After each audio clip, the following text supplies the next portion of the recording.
Mga kababayan, quick update tayo. So, nabalitaan ko naman na siguro kung anong mangyayari. Ayan, magkita-kita po tayo bukas, no? Sa gaganapin nating rally. Okay, impeachment rally.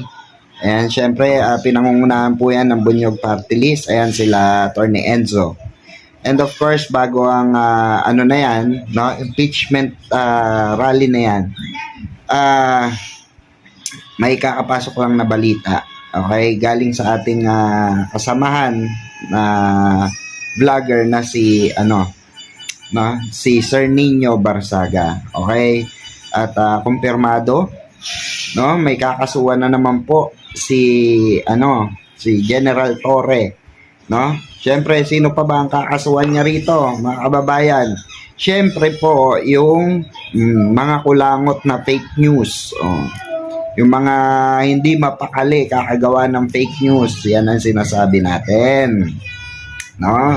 Yan ang sinasabi natin. Mahilig kayo sa fake news, mahilig kayo sa paggawa ng mga kwento, kaya yan ang napapala nyo. Kasi dito sa atin, mga kababayan, no? Dito po sa amin, sa mga BBM vlogger, pro-government vlogger, kami po hindi po kami mahilig gumawa ng mga fake newsan. Wala tayong mapapala dyan sa fake news na yan, mga kababayan, no?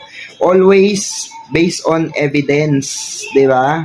Huwag po tayong gumawa ng mga issue na walang kapararakan, di ba? Mapapahamak tayo dyan.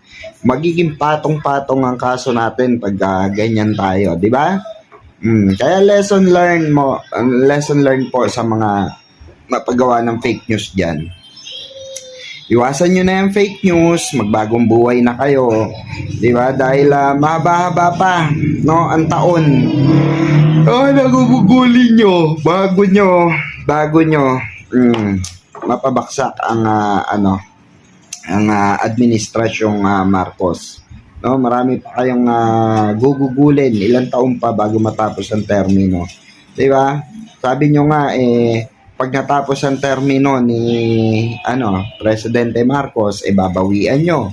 Okay? Syempre, bahala na dyan yung mga nyo, di ba? Yung mga matataas sa inyo kung anong kailangan nilang gawin. Ipaubaya nyo na yan doon sa mga kasi kayong mga fake news kayo, wala naman kayong kakayanan, no?